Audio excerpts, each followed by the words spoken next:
Hi hello नमस्कार, मी अश्विनी. तर आज आपण करणार आहे कोथिंबीरच्या वड्या. तर त्याच्यासाठी मी घेतलेला आहे जिरे, ओवा, पांढरे तीळ, मीठ, मिरची पावडर आणि हळद. आणि इथं घेतलेली आहे बारीक चिरलेली कोथिंबीर. तर त्याच्यामध्ये आपण टाकणार आहोत बेसन पीठ. तर असं बेसन पीठ घेतल्यावर ते सगळे मसाले टाकायचे त्याच्यात. जिरं, ओवा, पांढरे तीळ जे काय आपण घेतलं होतं ते, आणि डाळीचं पीठ लागन तसं त्याच्यात ॲड करायचं. छान असं मऊ, जास्त पातळ पण नाही करायचं आणि जास्त घट्ट पण नाही करायचं. आणि चवीनुसार मीठ टाकायचं आणि असं छान मळून घ्यायचं.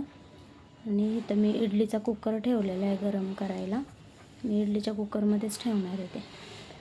आणि मी रोल करत नाही त्याचा, असं प्लेटमध्ये थापून ठेवते म्हणजे छान त्याच्या वड्या पडतात. तर असं प्लेटमध्ये थापायचं आणि इडलीच्या थाळीवर ठेवायचं. ते थाळी अशी उलट्या लावून घ्यायचं म्हणजे त्याच्यावर बसते प्लेट.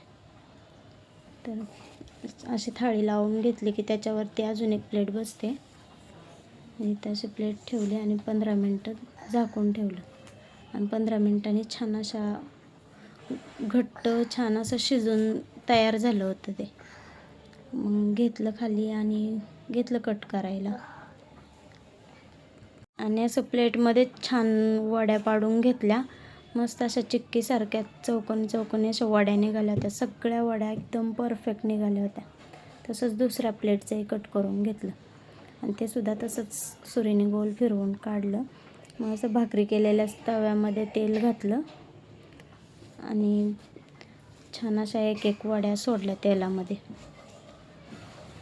खरपूस लाल रंग येईपर्यंत भाजायचे.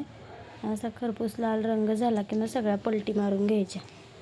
अशा पलटी केल्या की परत छान लाल रंग येईपर्यंत भाजायचे.